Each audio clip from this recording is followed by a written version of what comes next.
Hello and welcome to the Friday night stream of the Untitled Anarchist Seagull channel, where we dunk on chuds, except we don't play but we don't play basketball, so we just take their wickets instead, as one does in cricket. An underrated sport, I have to say. In addition to the odd bit of chess and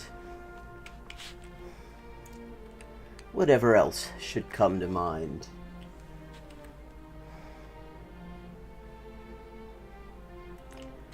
Let's see. Just to get started out, let's just play a wee bit of Rapid, shall we? Hello, Phoenix Rising. How are you?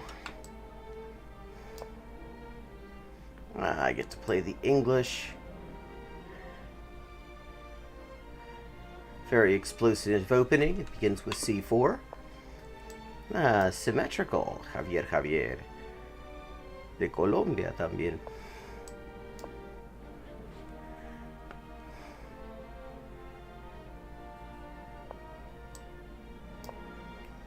Okay, not sure. That queen isn't exactly theory.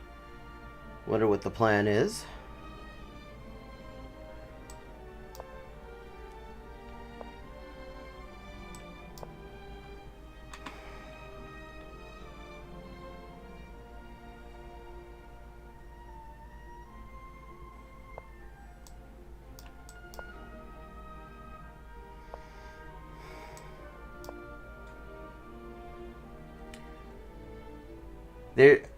Okay, this is interesting. What's it about? I've never heard of this game, but the description makes me very interested.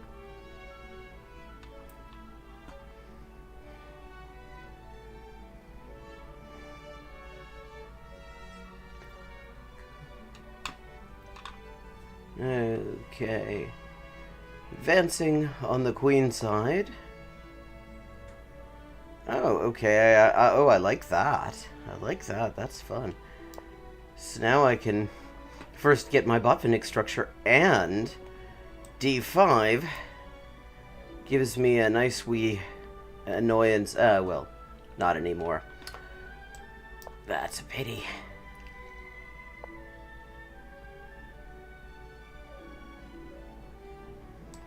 Okay, let's get castled. Are you hearing me okay, by the way? Is my audio okay?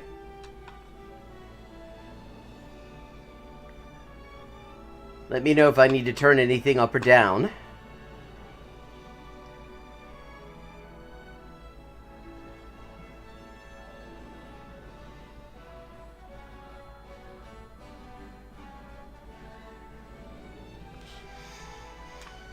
I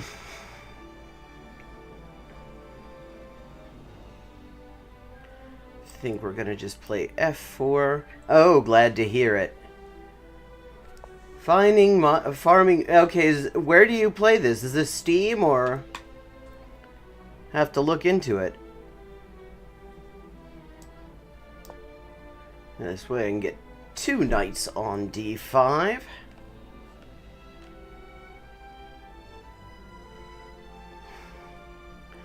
I waded into a discussion today on the, well, last night, really, on the comment page of the Serfs, where they were, like, looking at a video Noah Samson, who I'd never heard of, did on, oh, this is perfect, on, the Debate Bros. Interesting choice.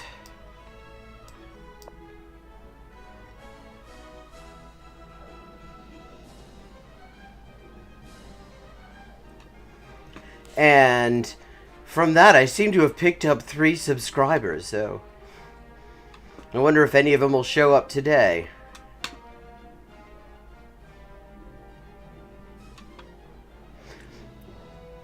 당신의 상대가 게임을 나갔습니다. My opponent has left the game. I can claim the win in 66 minutes, but unlikely. Yes. It's amazing how many people showed up into that comment thread to defend the Nazi talking point that even Foch seems to regret having used.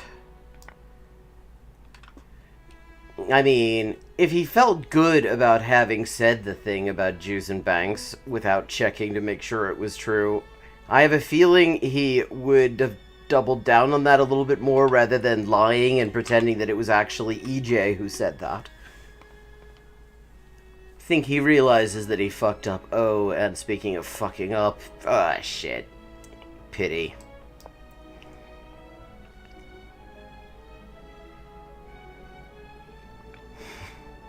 Yeah, it was not how that was supposed to go. On the other hand, I've got an extremely powerful bishop into the bargain. Black cannot castle. And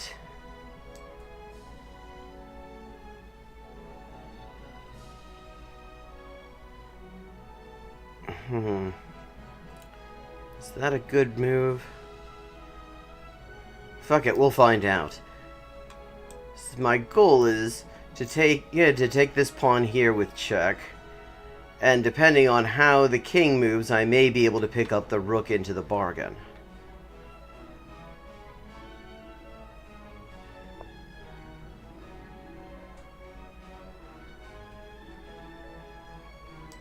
Or, oh no, that doesn't work as well as I thought.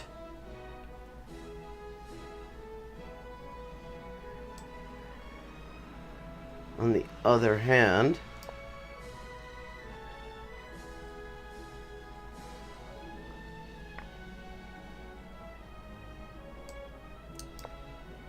let's see.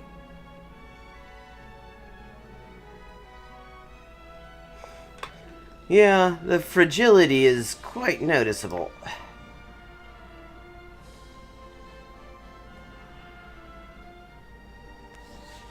And that's what we're going to talk about for a little bit in the beginning here, because I've had some thoughts on the subject, as I'm sure you will be surprised to hear. But let me just concentrate for a minute and see what Javier here is planning on doing with, well, being a piece up. I mean, positionally, he still kind of sucks. Because everything's sort of bunched up in here. Hello, Red Devil 20 times. Don't think I've seen you around before. Where are you joining us from?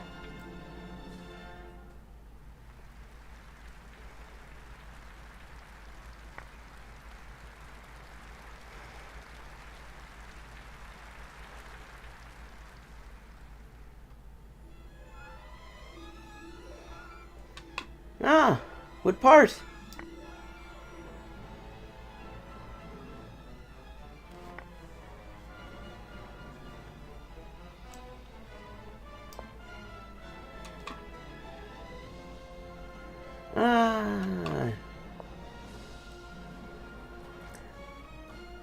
दूसरे नाम पर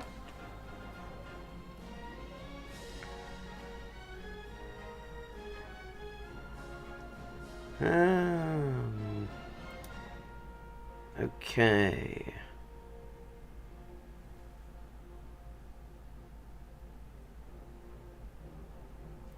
Okay, we have this pawn here.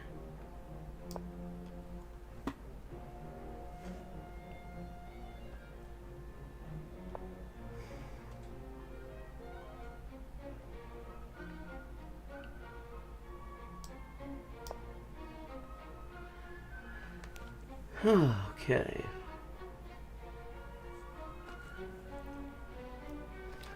Oh, well, I had a friend in school a very long time ago who taught me some. She was from Maharashtra. And she taught me some, like, basic phrases and things like namaste and mujhko ye bakwas pasand nahi hai, stuff like that. And I just sort of kept going on and off, just sort of learning, especially from, like, from, like, dodgy cricket streams. Mujhko ye bakwas pasand nahi hai, for those who don't speak Hindi, means I don't like this crap. Yeah, and she said that once in her absolutely beautiful voice. Just way too prim to be saying something that you would never expect it to come out of in her voice, because she just seems to always sound so proper. And I had to know how to say this in Hindi, and so she taught me. And then, I learned quite a bit from, like, Star Cricket and stuff, and Bollywood, and just, talking to people occasionally.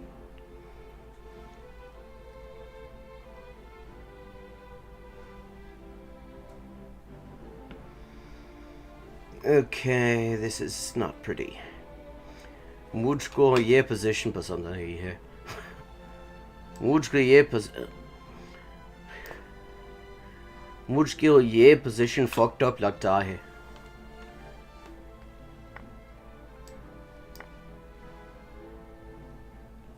I know, it's shocking. Welcome, Erica. Joining us from YouTube this time.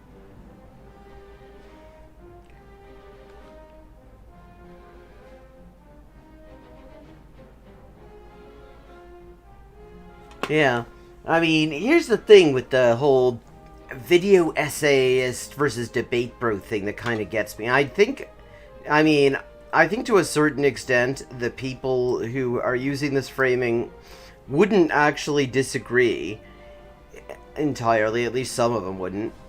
But what gets me about that framing is that it seems as if the issue is the format, when really the format is kind of superstructure.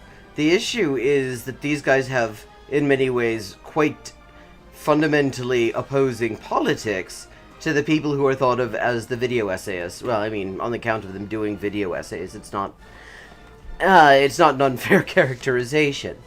I mean, you look at, like, the most emblematic of them, and their politics, depending on what the issue is, I mean, to the extent that they even have coherent politics, which I would have to say, to a great extent, they don't.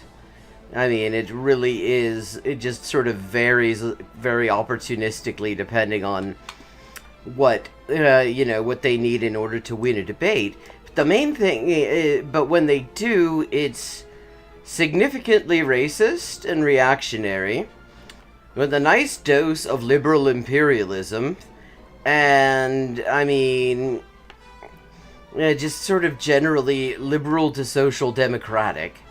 I mean, you don't really see any... I've never actually heard any, like, revolutionary analysis being put out, say, by Foch, and certainly not by Zanderhol. I mean, Foch, at the very least, seems to have read a book in his life, whereas Zanderhol was already bamboozled by the term idealism. I mean, there's just... The main characteristics are just this lack of integrity and their just general intellectual vacuity. They stand for really nothing other than browbeating people with talking points that they don't even entirely understand. Whereas, I mean, I may agree or disagree sometimes with the various, video essayists. I mean, there are quite a few I find myself regularly in agreement with. Yeah, served with a side of boot. But they have thoughts. They're thoughtful. They provide analysis. There's a certain integrity to their analysis. And, what they're interested in more than anything seems to be the ideas and how to make those, use those ideas as part of some way to move forward with the struggle. I mean, that's my impression. I'm not saying every single video essay is the ones I'm familiar with. So that seems to be their main goal, is providing insightful and entertaining, thoughtful commentary in the service of the wider struggle. Whereas these debate pros don't seem to give a shit about any of that. They really just don't seem to give a toss about ideas or the struggle. I mean, the only struggle they actually are engaged in is the struggle with the fallout from their words 5 minutes ago. Yeah, I mean, when you look at it, I mean, what the thing that gets me is they're always talking about, oh, we're de-radicalizing the chuds, we're de-radicalizing the chuds, as if that were the most fucking important. Hello, Abdullah Chaturvedi. Welcome, another new, another new arrival. Nice to see you. I mean, as if that were the most important work possible in the first place. But the thing is, I don't. When you look at their audience, when you look at how their audience responds when they say some like seriously racist shit, that, like, I mean, when fucking Vosh or Zanderhol starts talking about like reverse racism and likening decolonization to the Holocaust and also all this fucked up shit, there's basically, I've never seen any pushback in chat. I mean, I can't pay all that much attention to chat, admittedly, because I'm also live streaming at the same time, so I'm trying to pay attention to, you know, listening to what they're saying and thinking about what I'm saying about it. But when I do make an effort to look into what chat is saying, there's no sign of anyone being at all uncomfortable with it, which is not what I would really expect. Yeah, and my thing is this. I think they're de-radicalizing, but not the people that they say they are, and not in the direction they claim to be. I think, to a great extent, they are de-radicalizing whatever leftists show up to suffer through their fucking streams, to be honest. That is what I think is going on, more than anything.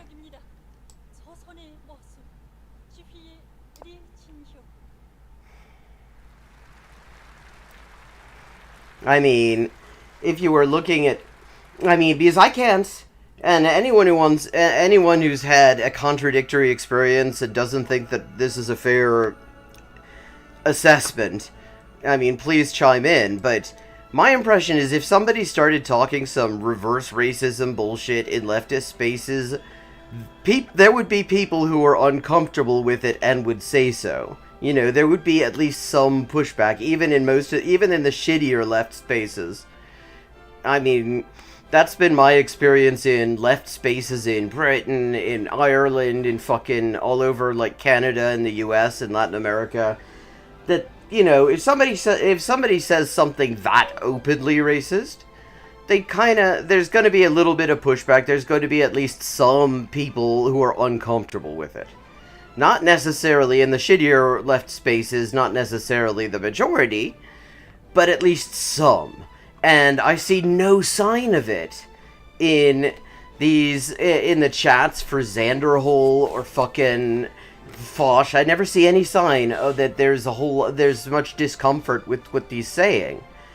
And that tells me that either the leftists their leftist viewers are just completely have been moved to the right on these issues, or they feel intimidated through the likelihood of fucking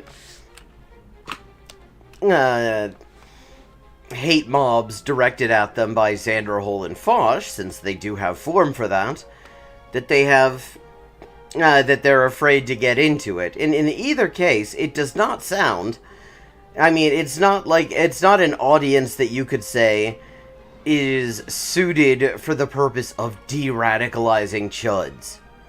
It just isn't. And it doesn't really seem like that's the point of it. To me, the reason the format comes in because the debate bro format, this sort of lax bullshit formal debate, is just more consistent with what they actually want to do, which is browbeat people. Which is just kind of overrun people with talking points that they don't even particularly understand, don't particularly care about, don't care about the real world implications of any of it. They just like winning, and they've cultivated an audience that just wants to see them overrun people and will not even push back when they lie shamelessly about obvious shit. Which they do with such regularity. That's the other huge difference. It's just zero integrity in the debate bro universe. And that's not to do with the format. That's to do, I mean, to me, there are people who will say that somebody's politics, that's something separate from how they treat other people. I've had people make that argument. To me, the two are part and parcel of each other. Because either your praxis, if your praxis sucks, if you're able to spout theory, which Foch can kind of almost do, he's at least looked up the dictionary of philosophy's definitions of various sort of ideological terms, and he seems to have committed them to memory, even if he doesn't quite understand them.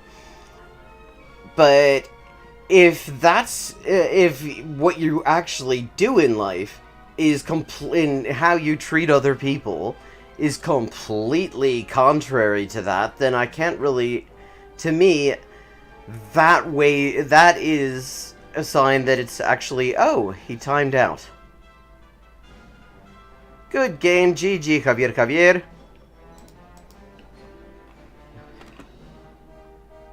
I actually think he was going to kick my ass, but that works too. But they just, I mean, when somebody, the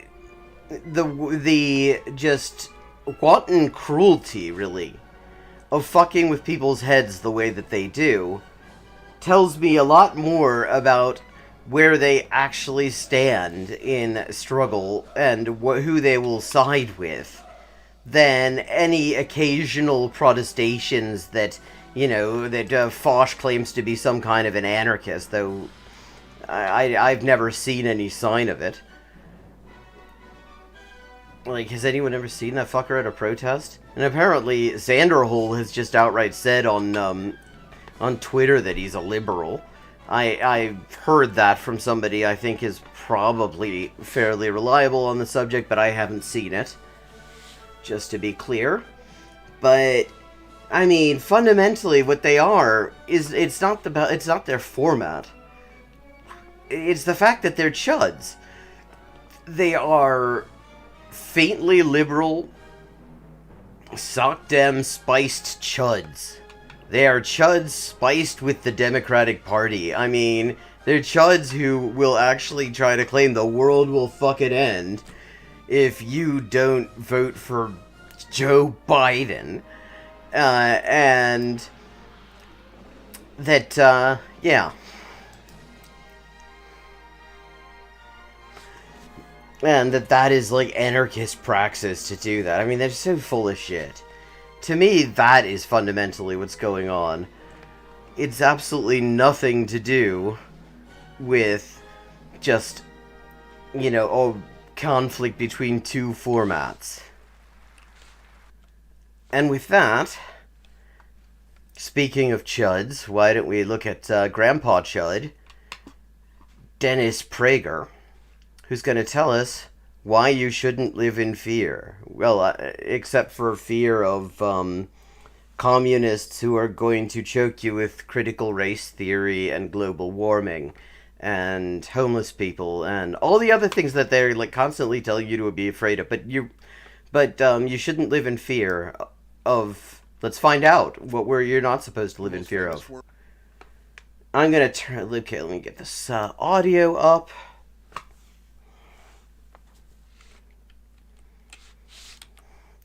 Let me know if you can hear the video okay. Sorry. The most famous words of Franklin Roosevelt, America's longest-serving president, were... Oh, that's Caleb Muppet's favorite guy, too. I mean, it's really something when these people cite FDR, because since their entire career has been dedicated to undoing just about every signature program in the economic sphere that has FDR's name on it. I mean, it's really impressive. I mean, the only thing they like about him is the concentration camps. The only thing we have to fear... Oh, hold on. My headphones are acting up. ...is fear itself. One wonders if any world leader would or even could say that today. We live in the age of fear. Yes, that's totally nothing to do with PragerU telling us every single day all sorts of things that we need to be scared of. But yeah, see, I have this feeling that maybe there are things other than fear that actually in FDR's time there were things other than fear itself that you kind of had to be afraid of. A lot of people had to be afraid of FDR. And, well, there's climate change, there's an uncontrolled global airborne pandemic that is just ravaging communities across this country with wild abandon because the government has just told us to pretend it's over, even though it's very obviously not. You've got Nazis organizing that whole trucker convoy thing. Yeah, that's Nazis behind it, it turns out. Not surprising. Yellow Vest Canada was straight up Nazis from the start. So seeing that name should immediately raise eyebrows. That's what you raise. I was going to say raise eyebells, which makes absolutely no fucking sense. All of my life I thought love and hate were the two most powerful emotions. But owing to recent events, I've changed my mind. Well, I mean, it seems like in your case, greed kind of it must be a pretty powerful emotion since you've decided to compromise any integrity and credibility you could possibly have had by taking oil money to spew this condescending bullshit every day, but okay. I now understand that for most people, fear is the strongest emotion. In fact, I've come to realize that it is possible to get people to do anything if you instill enough fear in them. Oh, so we're going to talk about how George W. Bush got people so scared of Muslims that people were just okay locking him up in fucking concentration camps and making him disappear and occasionally just pogromming them. We're going to talk about that, right? Or we're going to talk about how Obama then used that same fear to make people okay with droning them. And, 20-odd years of war, which are continuing. That's what we're going to talk about, right? Right? Specifically, irrational fear. Fear of COVID, Well, I mean, irrational fear is his stock in trade. for example, is rational. But media and governments induced irrational fears. Yes, the irrational fear that our bosses might lose money if the government were to take basic public health measures. That's not something that we need to be afraid of. He's totally right about that. The media have induced these irrational fears that rich people are going to be somehow hurt, that our capitalist version of Grumbletum is going to go hungry if we don't risk our lives at work and at school and stuff. That's what you're going to talk about, Dennis, right? Right? That's why millions of healthy people stayed indoors for a year or more. Which is why they're fucking healthy, you dickhead. Why a vast And some of us are doing it for 2 years because the shit isn't over and it gets actually worse than it was a year ago. And every single thing I hear about even so-called mild cases of this shit tells me I don't want it. number of people have worn masks while walking or sitting alone outdoors, and why so many parents did not allow their young children to play with other children for a year or more, despite the fact that the COVID mortality rate among children is going up with the new variant. is considerably less than the flu's mortality rate among children. That seems unlikely. But it's interesting that he specifically says among children there. It used to be, you may remember, that the chud line was that the COVID mortality rate was less than the flu. And when the first quarter of COVID in the U.S.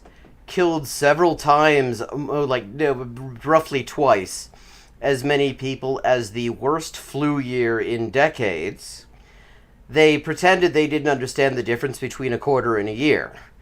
So this, I guess, is what the closest we get to a fact check, that they're no longer going to just say that it's less deadly than the flu, was their line for quite a long time. Probably got a lot of people killed, telling them quite falsely that it was less deadly than the flu, but now they've modified it, so I guess that's okay now. All of this was caused by irrational fear. Turns out that Wait a second. Let's look at that picture a second. I mean, the graphics on this always suck, but... all of this was caused by irrational... Okay, let's look at the images we have for irrational fear. Okay, we have a guy sitting outside with a mask doing the responsible thing. Although, why he's also drinking a cup of coffee when he has a mask on, I'm not sure about that. That seems like it wouldn't work. In fact, that's kind of why it was a really bad idea to say restaurants can open for dine-in as long as people wear masks, because we haven't got that technology yet where you can eat and drink shit through masks. Okay, so we've got the black and white playground set that looks like it's on the moon. Yeah, that's something that it would be irrational to be afraid of, because that doesn't happen. You don't have black and white playground sets on the moon. And I guess it's irrational to be afraid of the nice gray-haired woman with the little white cat. And I agree.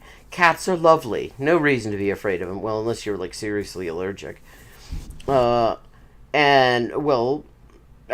haven't been given any specific reason we should be afraid of the woman either. I mean, they're graphic design people really just do an edible and call it a day, I think. Fear. Turns out that fear is not only more powerful than love and hate, in most people it is more powerful than reason. Well, again, which is why you can sort of get people to be afraid of critical race theory, for fuck's sake. It's such chutzpah for this guy to be, like, talking about how irrational fear, when so much of this content is built on stoking it. And when it is far more destructive to the individual and to society. Ask the flu. The flu has just really had a shitty couple of years as a result of all this so-called irrational fear. I mean, the flu has actually had a worse year than landlords, and we've heard they're in crisis. I mean, landlords, they're just poor fucks. But the flu's doing even worse. We're being destructive to the flu, and we need to care about the flu. That's an endangered species that, not really endangered, but Dennis cares about them. Than rational fear. What is rational fear? Okay. He's talking about irrational fear, which he's defining here as fear of things that are real. I can't wait to hear what rational fear is, since we've already established that being afraid of real shit is the irrational version. When a soldier fears going into battle, that's rational. Soldiers cannot allow fear to control their behavior. A whole lot of lives probably would be saved if they did. Any soldiers who somehow randomly end up listening to this, I don't imagine that's likely, but, yeah. If you're afraid of going off into some imperialist war to murder a bunch of people you've really personally got no problem with, go with that. That is listen to Dennis, he's right, it's rational. And it's a good decision. It will make the world a better place if you act on it. But their fear is not irrational. If a mugger points a gun at you, it is rational to fear. Oh, okay. So, fear of crime, which is highest in the people that are least likely to be victims of it, according to available statistics, specifically because of media bullshit. So, okay. This is kind of what I was expecting. So it's rational to be afraid of crime, even though if you're watching this, if you're part of the target demographic, there's basically no chance that street crime is ever going to affect you. Feel fear. If you're diagnosed with cancer, it is rational to experience fear. Especially if you're living in a country where you're going to have to fucking mortgage your viable organs in order to be able to pay for the first dose of chemo. Which is why he's about to go on and tell us that we need to socialize the healthcare system so that that rational fear can be allayed, right? Rational fear is not necessarily a bad thing. It is irrational fear that does the most harm to yourself, to others, and to all of society. The Salem witch trials of the 17th century were an example of irrational fear leading. Oh, the Salem witch trials. You mean sort of when they decided to persecute a bunch of dissident women for being possibly a little bit too independent-minded and shit? You mean sort of like the way that you and PragerU have been trying to whip up persecution of teachers who have decided to introduce the concept of factual accuracy to history class? Leading to evil, the killing of women who were believed to be witches. You would think that the Enlightenment of the 18th century, with its focus on reason and science, would have... And white supremacism and imperialism and the merciless exploitation of everybody who wasn't rich enough to afford a fucking powdered wig and a dedicated wig powderer. Led to a great lessening of irrational fear. It hasn't.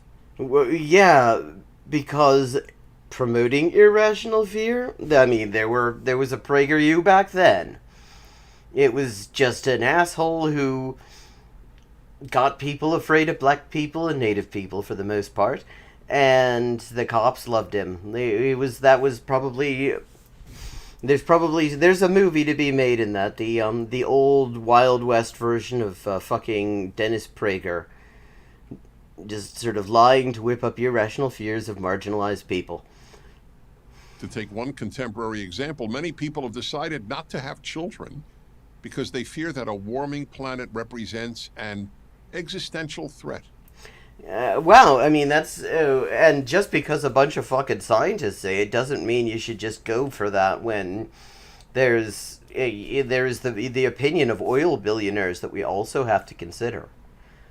And of course, how about the rational fear that we won't be able to fucking take care of them since basically we're all sending the same $500 back and forth for the past several years on PayPal, and now Joe Biden, I confused him with Bill Clinton for a second, Bill Biden, wants to actually try to charge us tax on the little fucking donations that so many people are surviving on. Wants to actually put those in the reporting threshold, go after them. Yeah, I mean, I can see some rational reasons somebody wouldn't want to have kids, apart from just maybe not wanting them. I'm an aunt, I love that. But kids of my own? Shit. Not my thing. To life. Now, it is rational to be concerned about climate change. Well, that's a nice little nod to reality here. What's he gonna say now? It is irrational not to have children because of it. But it gets even more irrational. Their parents often support this decision, despite their deep yearning to be grandparents. Well, okay, so the idea is that it's rational to want to be grandparents? I mean, I'm really kind of not seeing the irrationality here. Unless we're saying that it is fundamentally rational to want to be grandparents and have your kids reproduce, and it is fundamentally irrational to have to be conflicted about the idea of doing so. Irrational fear is also a major source of hatred.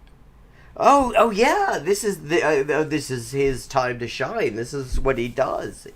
Irrational fear to stoke hatred. This is his fucking speciality here. He's gonna have some real insights with this. You gotta pay attention here. People hate what they fear.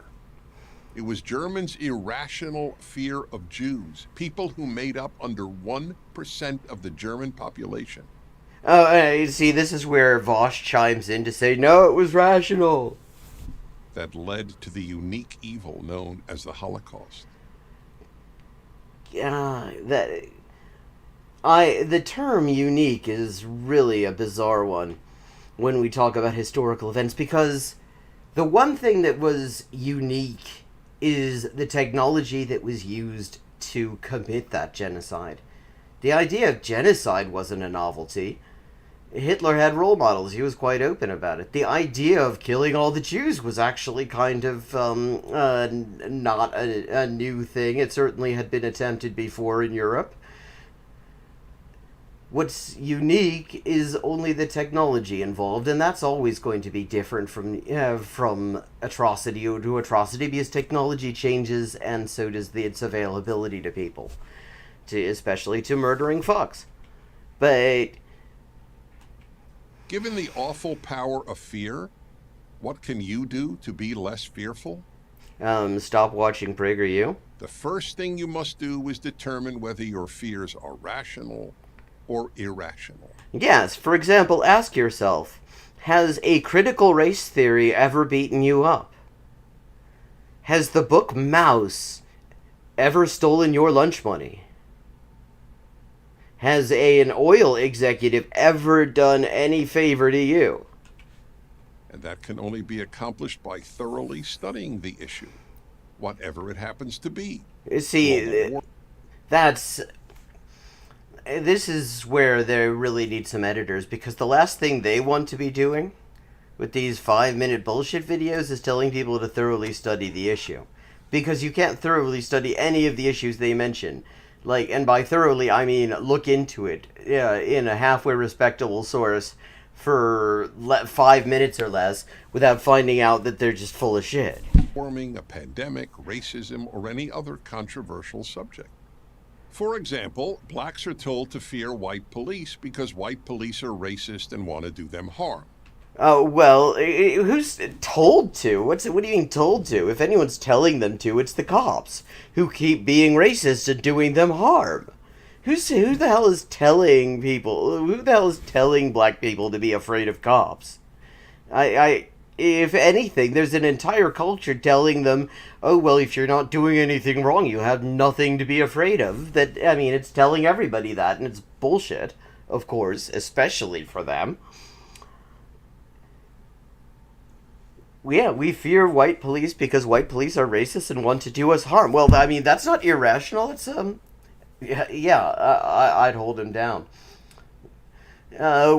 That's not irrational, that's just an accurate description, and cops live up to it every fucking day. In fact, it turns out that in the 2020 actually set records for murders by cops. You know, this idea of defunding them by talking about defunding in the newspapers while giving them record police budgets and just patting them on the back. Sorry. It turns out that they got the message, and so they've killed a whole bunch more people than usual. This is largely an irrational fear. It is well documented that in any given recent year, the number of unarmed blacks killed by police is approximately 20. That's not true. In fact, in any given recent year, it's been in the 4 figures, for fuck's sake. And several years ago, the Malcolm X grassroots movement, using just a study of killings of black people by cops and vigilantes that showed up in the press. They didn't have access to, sealed court files, but they were pretty comprehensive. Yeah. They came to the conclusion that a white supremacist vigilante or a cop kills a black person roughly once every 28 hours, and they felt that they were probably missing some, since they had to rely on non-comprehensive sources, because there's no actual record keeping on any of this, even though there was a law passed in the 1990s after Rodney King that said that they needed to be maintaining a central federal clearinghouse of records on this. It still hasn't happened. So, it's easy to miss a few, and they almost certainly were, as they themselves suspected. So, 20? Where the fuck does he get that? Nearly all of whom seriously threatened the lives of the policemen who killed them. Yeah, so... Right. Another example. Credible scientists who acknowledge that global warming is taking place. See, when you have to, like, specify that these are credible scientists... Oh, hello, 1000 G2 G3... That's a very unwieldy username. You know, when you have to say that your pet scientists are credible, like, that's something that like, that's a special feature. That already tells us a little bit, okay. But contend that it is not an existential threat to life? Wow, I mean, what I love here is he's got the citations right there. It's guy with no face but beard in fake clip art newspaper. I mean, that's the source that I always go to for my scientific information. Faceless guy with beard in non-existent clip art newspaper. I mean, he's always got the goods. Are dismissed as anti-science By scientists. and their views largely suppressed. Well, except for getting massive television and radio coverage. Read them, and many of your fears will be allayed. Yes, because it's the magic of bullshit. You might even decide to have children. Most fears are stoked by governments and their allies in the mass media and in big tech, who in turn suppress... Oh, yeah, big tech. I love how they pretend to be against big tech. Big tech fucking was pushing PragerU into my recommendations on YouTube before I had this stream, before I had even watched them. Okay, are you somebody I know under another name, then? That one does G2. That sounds like a cheat code. The name. contrary opinions. Therefore, please understand that when you hear only one side of a story, and that opinion is designed to make you afraid, there is a good chance that your fears are unwarranted. You mean, so sort of like when you watch a PragerU video about trans people and Muppet babies coming for your children and critical race theory popping up in your bathtub like little ghoulies? Okay, well, welcome. Glad to see you. Determining whether your fears are rational or irrational is one of the most important things you will ever do. Okay, this is actually one of the most insidious things I've ever seen from PragerU. Just because anything that is designed to sort of manipulate people into dismissing rational fears and treating totally irrational shit like it's real, and is being done in the with the funding and in the interests of companies that are making a huge amount of money by hurtling us closer and closer to just the point of no return for the worst of climate change, according to the scientific community. Yeah, I mean, that's fucked up. He is manipulating people's risk assessment. I mean, he sort of glibly brought up the Holocaust. But there's a really interesting example within there about the manipulation of fear.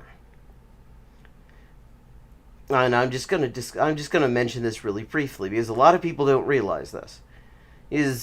A lot of people have this idea that it was overwhelming force that was used to get Jews and Sinti and Roma people onto the trains, and that's not true. Actually, the number of SS goons at any given station was well below that of the people they were forcing onto these trains.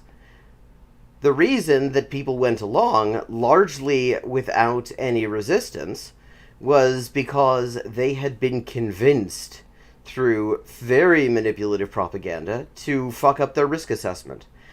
Instead of thinking, if I get on these trains, they're gonna fucking kill me, they thought, I gotta get on these trains and maybe I have a chance to survive, but if I refuse, they're gonna fucking kill me. The Nazis realized that when you've created a situation where people have literally nothing to lose, the last thing you want is for them to realize that that's the case. Because Jewish communities that realized that they had nothing to lose, like the Jews in Warsaw, the Jews in Sobibor, the Jews in Treblinka, in the Sonderkommando, they immediately fucking rioted when they realized that they had nothing to lose, and it caused serious problems for the Nazis. So they manipulated people's risk assessments, and that style of thing is happening all the time. It's the same thing when we're sort of told, yeah, okay, climate, if you do anything to actually possibly get us on track to avoid the worst of climate change, there's a risk you might wind up in jail, but there's a remote risk of human, but like that somehow automatically outweighs the risk of, well, human extinction in the geological medium term. And of course, the idea is to sort of overplay that risk, ignoring the fact that the more people get involved in it, the harder it is to track anyone down, which is why probably less than 0.1% of the people who've actually pirated music at some point in their lives have ever faced any kind of charges for that shit. Because it would be literally impossible. There are not enough fucking courts on the planet to process all of those cases. You'd have to hire new clerks if they actually tried to go after every single one, so they don't even try.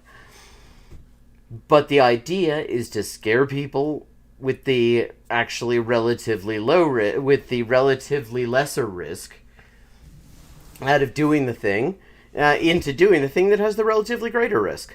The quality of your life and the life of your society depend on your making that distinction. Oh, Dennis Prager cares about my quality of life. Thank you for watching this video. To keep PragerU videos free, the most famous words of Franklin Roosevelt. So that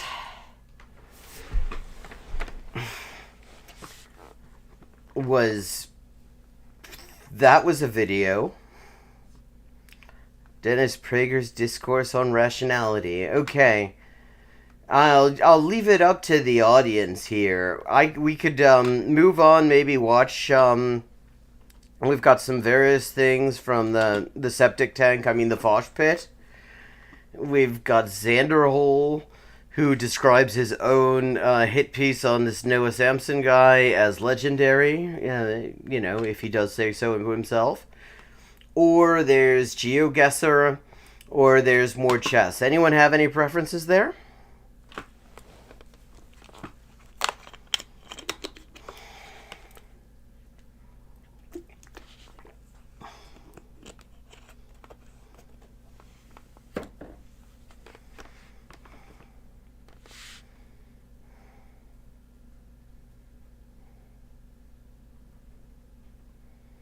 Got about a half hour to go before the stream ends for tonight, if that affects anything. So, let's see, what have we got? Non-compete's video on me is worse than I thought. Oh, we can get that Bill Maher, that fucking bait and switch, too.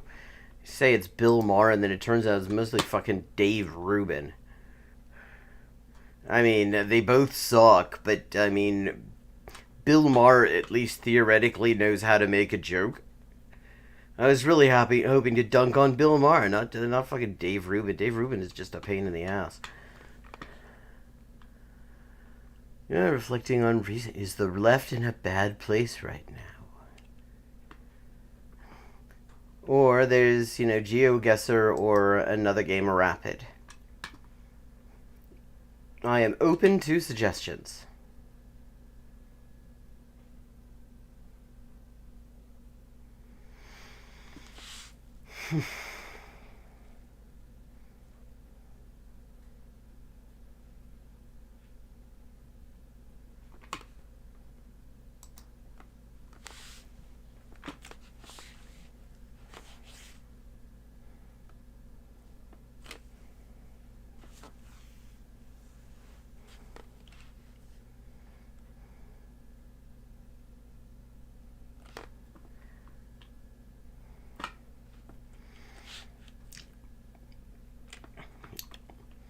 I'm leaning towards Geoguessr, personally.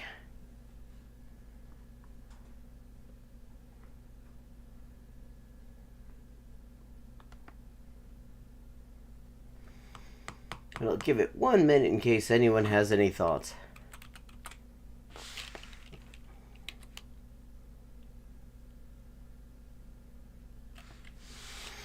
Just making sure sometimes the chat doesn't...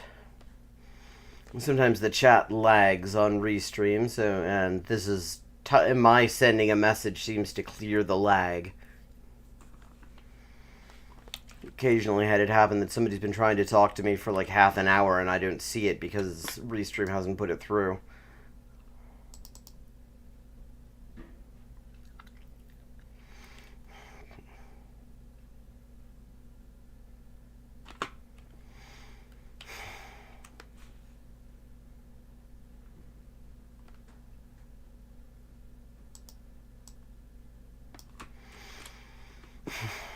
Okay, Geoguessr it is.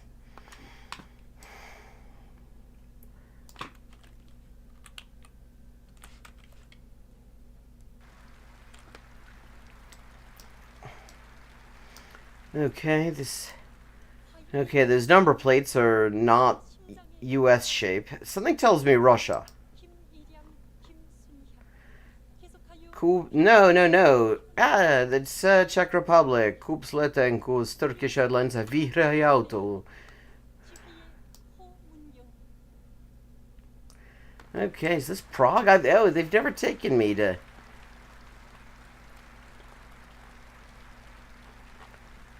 to the Czech Republic. I miss Prague.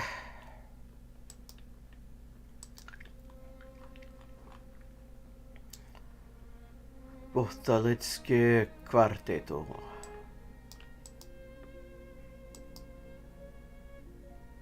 Oh, yeah, I think this is Prague. Let me see. Can we see what that's... I mean, that looks like a Prague tram. Looks like one of the old ones. Yep, it's Prague. We are in Prague. You can tell from that emblem there. That is the Prague transport emblem. So, okay. Zooming out of Argentina.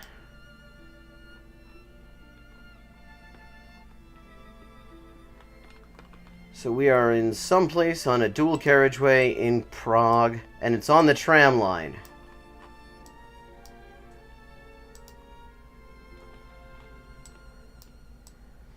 Stavební výkup železa, kovu, building supplies.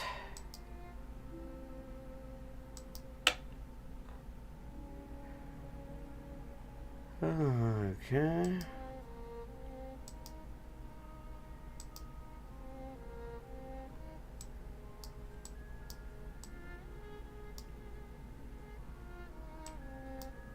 Let me see, does it say where this bus is headed? Ah, Teplana Mikle. Oh no, that isn't the location, that is the fucking timetable, right?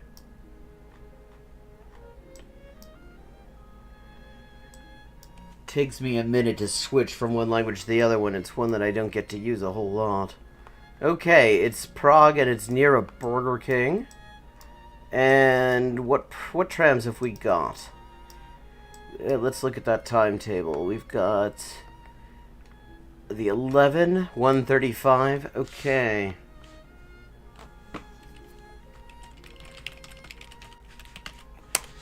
Let's see if we can pull up DPP says it.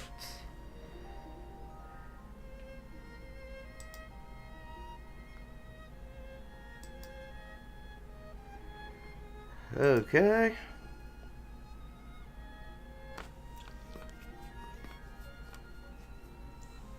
Tramwaje.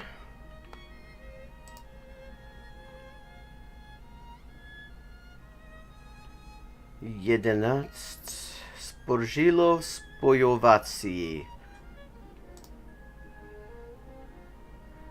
Oh no, Teplarna Michle. Okay. Oh, Teplarna Michle. As I said. Yeah, of course, that is actually the stop's name. Teplarna Michle. It's right by Sporshilov. So there's a Burger King at Teplarna Michle. Okay.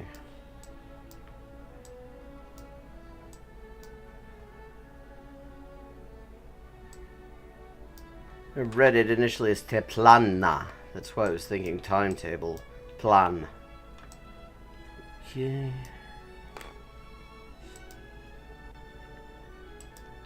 Sporgilov.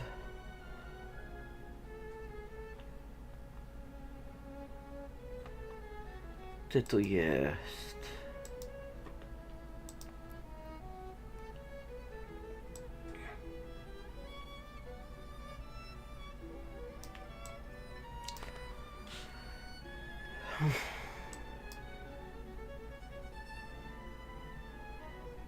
Prosek, Letna, Orzechowka, Brevnov, Petrin. Ah, nice view up there.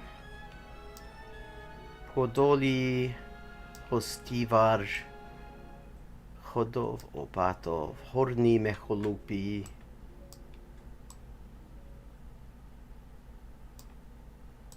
Chuchle, Slivenec.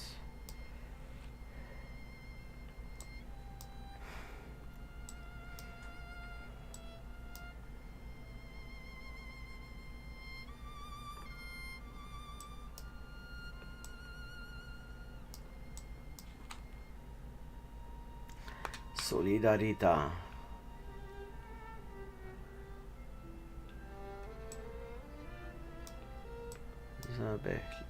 Zaběchlice. Bohtalec. Mecholubný.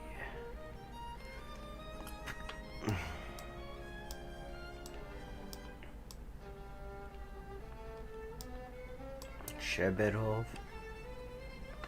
Kunratice, Libuš. Kaufland.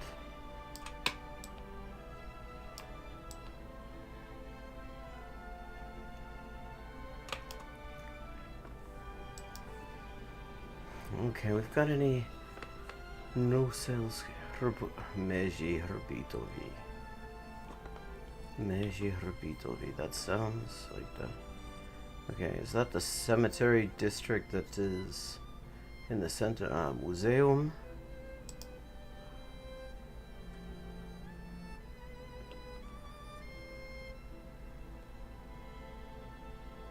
Pod Karlovem.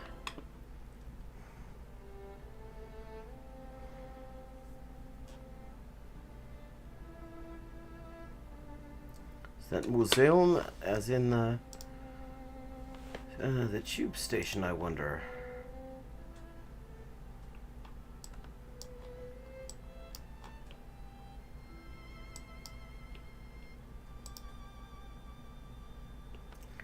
Smichov.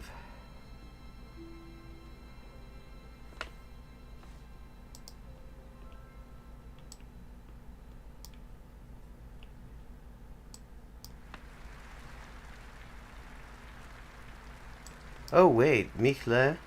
Is that? Teplarna Michle. Ulice Chodowska.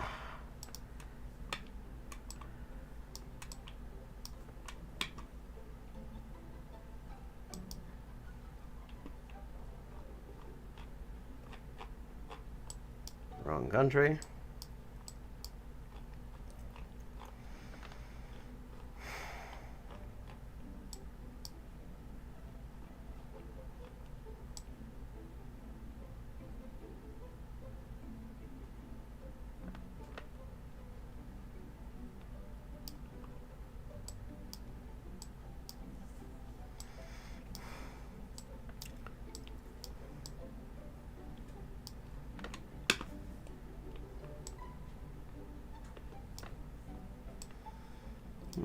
Okay.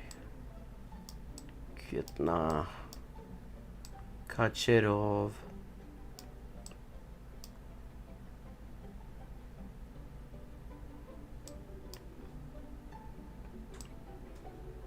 Na Pankrací.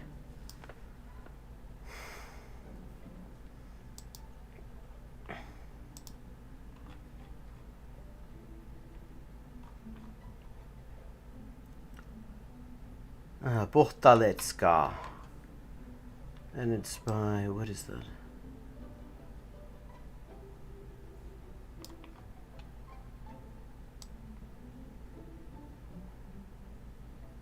Sporshilov.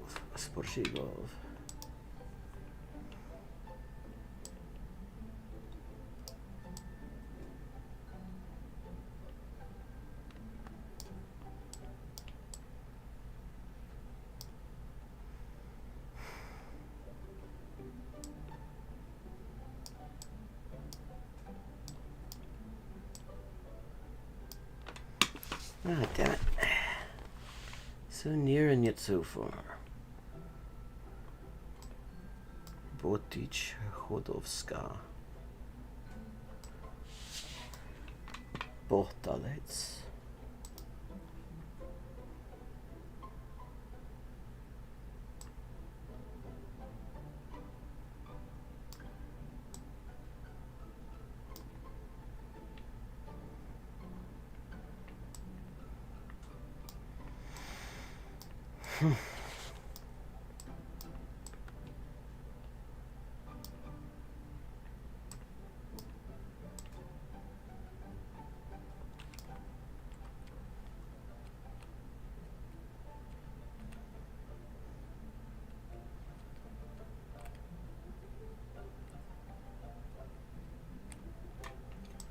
Burger King.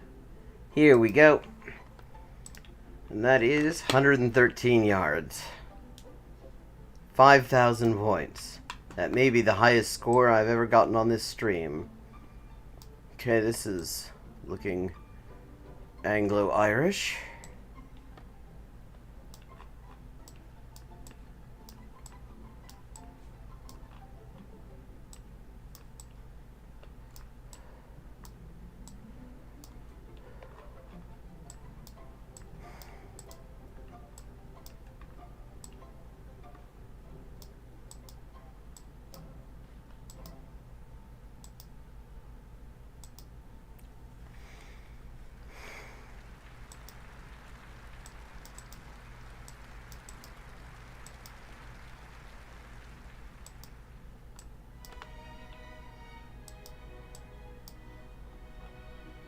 Ward Avenue. Okay, we are in...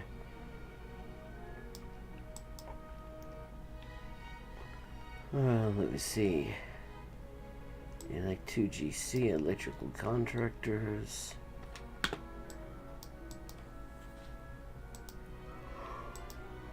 Ooh.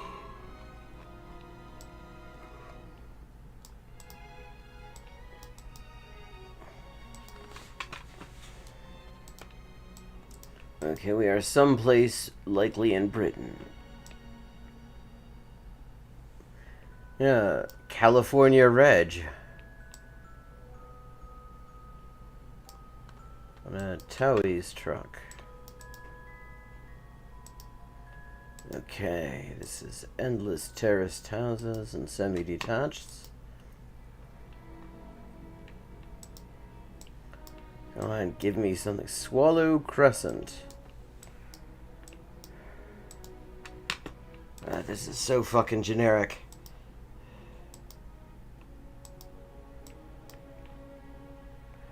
Innsworth County Junior School local shops for local people. God, give me a number or something here, will you? Rookery Road. Okay, we're in the middle of fucking nowhere.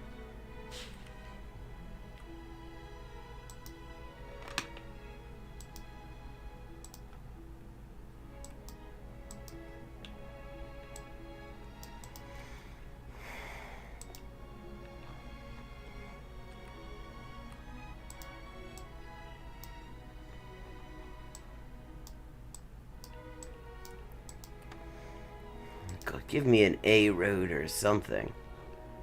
Finch Road.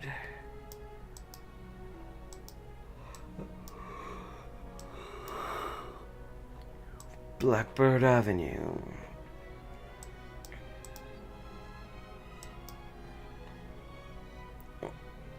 Gloucestershire, is it? Churchdown, Gloucestershire. Well, that could just be the location of the estate agents.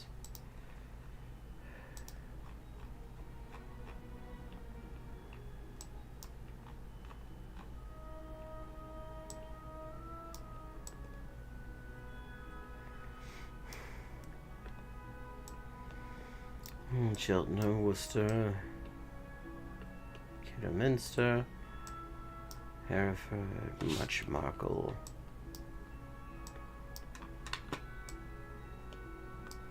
And always a little. Okay, well. Here's Gloucester, Innsworth, and Churchdown. Okay.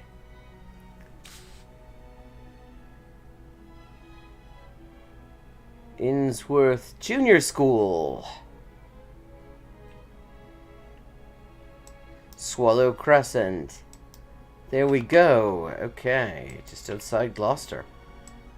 Righto.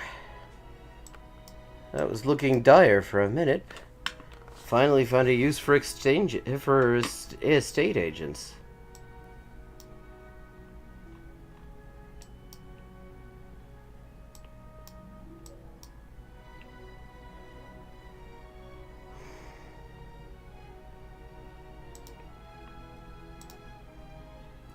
$166 yards, 4,999. I think that's the highest scoring 2 rounds in a row I have had on this stream.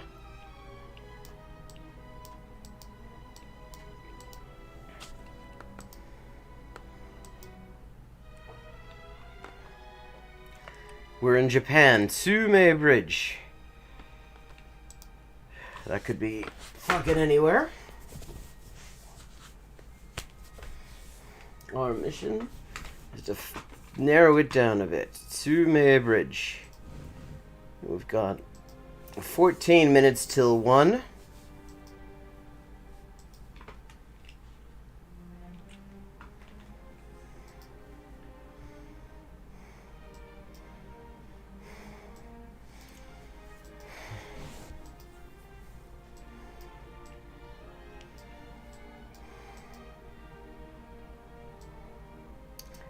Sokudo otose.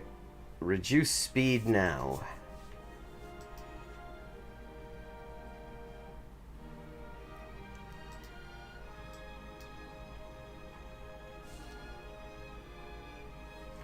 That's backwards.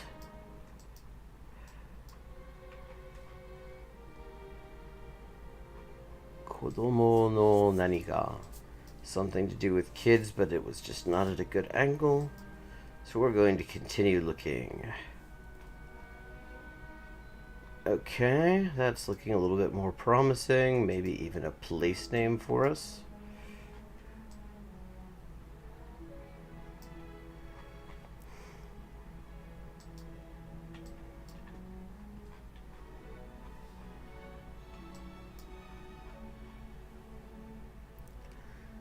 Koji-jimusho. Okay, construction office. So, something's being built around here. Doguran. Kantori home. Rikujou Jietai. Okay, this is a Japanese army base. Training center. And a dog run. Okay, what was it? Zenbetsu. Zenbetsu. That sounds like Hokkaido. They have lots of names ending in betsu around there. Let's see. Hokkaido.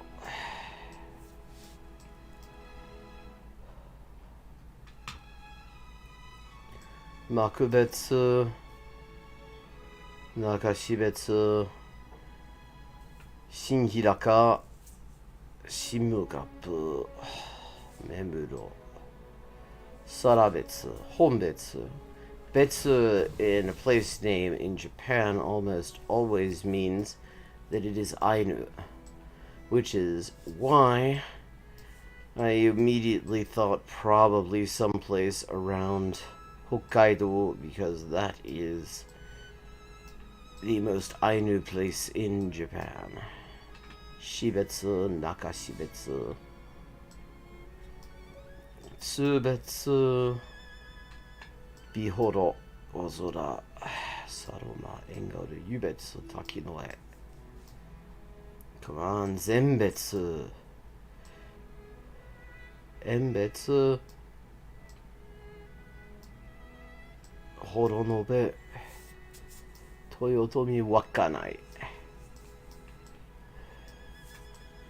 サルフツほろのべ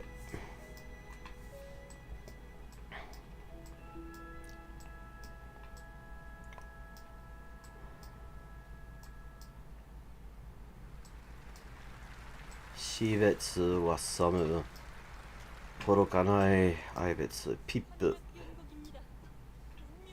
旭川深川足別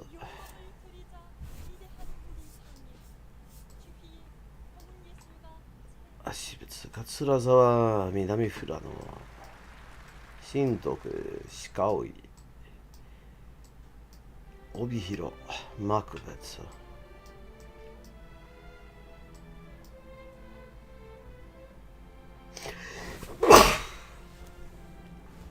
Sorry.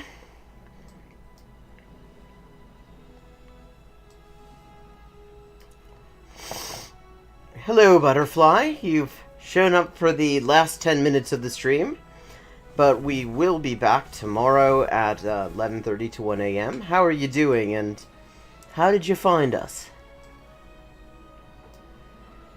Fukushima Shiriuchi Asabu 全別ってどこなんだくちゃんニセコ送別伊達登別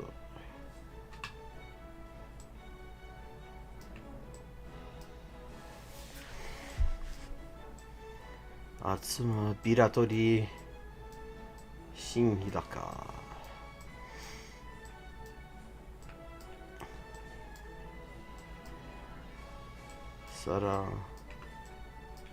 No sign of water anywhere near there. Let me see. Zenbetsu and Shijo.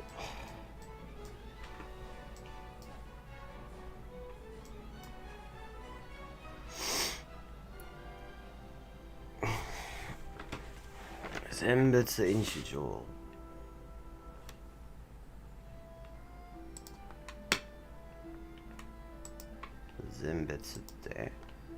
Where are you joining us from?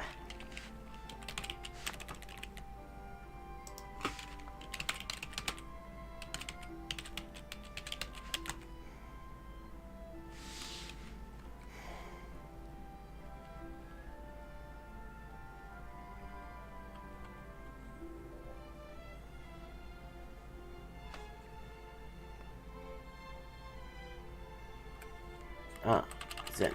そこだ。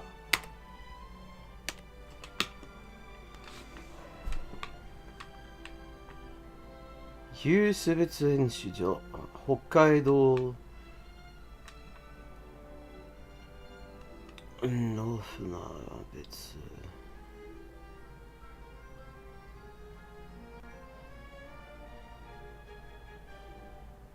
光別 Okay, see this is the other thing about Japanese place names is they will always notice on train stations they will say they'll have the name not just in kanji and Chinese characters but in hiragana because it's kind of hard to guess unless you already know what idiosyncratic reading the kanji will be given. Like the kanji, the first one in this name here.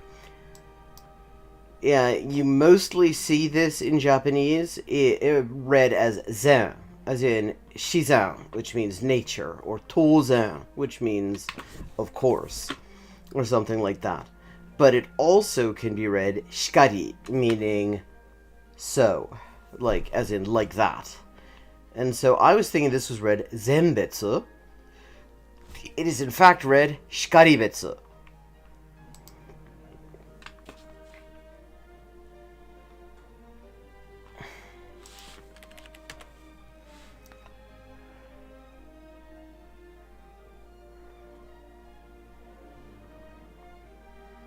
光別駅、北海道吉野市. Okay, there's a lake near it. Sobetsu, Shikotsu.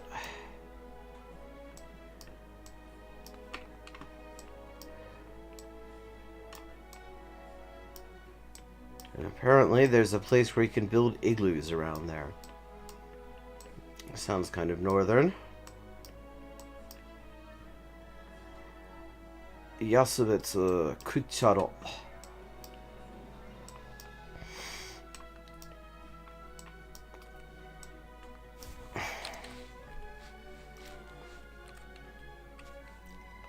Kyushibutan. Fureppu.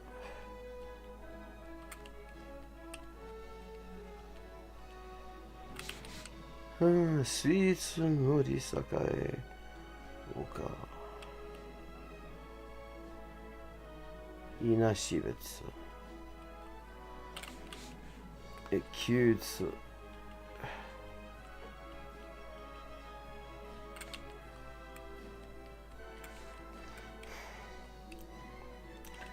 Monbetsu.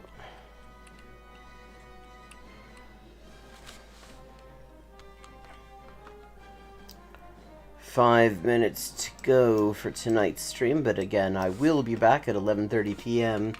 Eastern U.S. time tomorrow.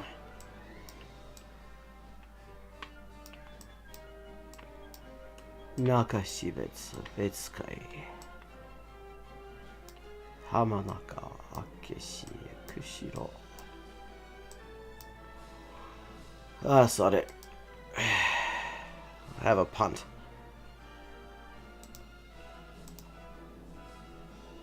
Fucking hell. 9 miles.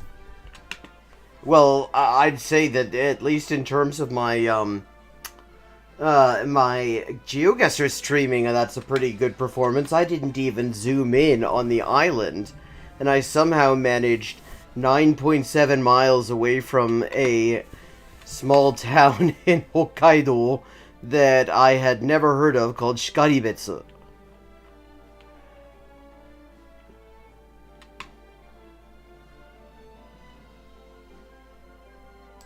Okay, 3 minutes to go, and let's see if I can actually manage, and 4 of 5, let's see if I can actually finish this Achimota Abelempedzorwulu. That sounds like we are in Africa. Those sound like African place names. Hello, Zozo, or Zuzu. Shaking of fear.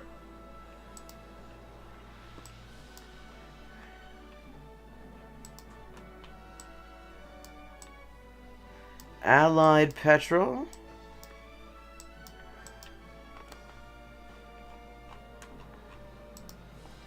What country? Pursue your dream. Campus address. Ghana. We are in Ghana, I believe. GH is the TLD for Ghana.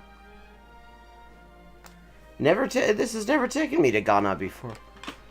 Oil and gas marketing. Let's see. Okay, so Blue Crest Uni, someplace in Ghana. I'm guessing in the capital. So Accra.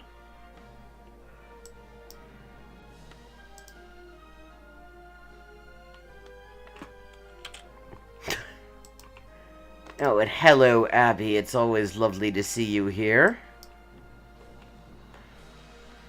Okay, we are having a wild punt in these last 2 minutes. And 2.1 miles. 49.89 points. I have not had a score in this round of the game, in this series of locations, that has been under 4,900. I got 5,000. Everything else has been around 4,900. And I got 1 to go. Let's see if we can do this.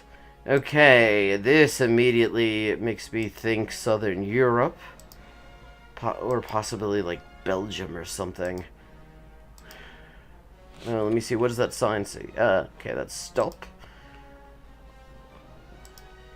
And that's it, really. Yep, we are in French.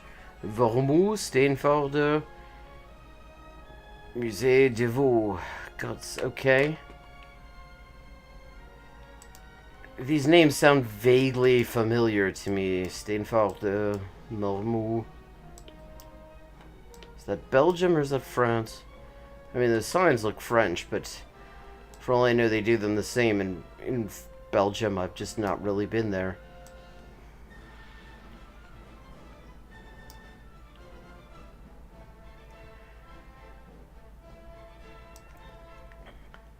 Did he have a thing for Belgium?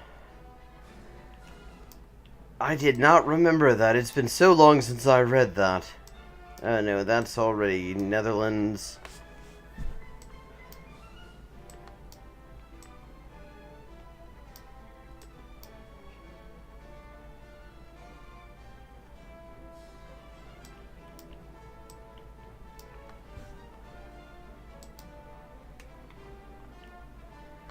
D6.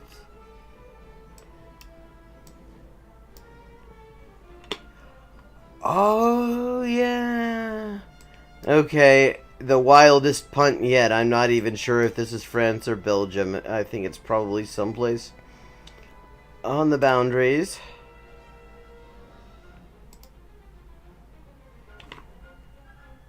$4,600, not bad for not being entirely sure what fucking country it was. Did not manage to maintain my entire record for the entire thing, but not bad. Not bad. 24,572 points. 123 XP. I didn't know this game included XP, but there you go. There are XP in Geoguessr now, apparently. It is so that, you know, if you get in a fight with other people who play Geoguessr, then that allows you to punch them more effectively or something. Okay, and with that, I am going to bid you all good night. It's been very nice seeing you all. And I hope to see you tomorrow at 11:30 or thereabouts.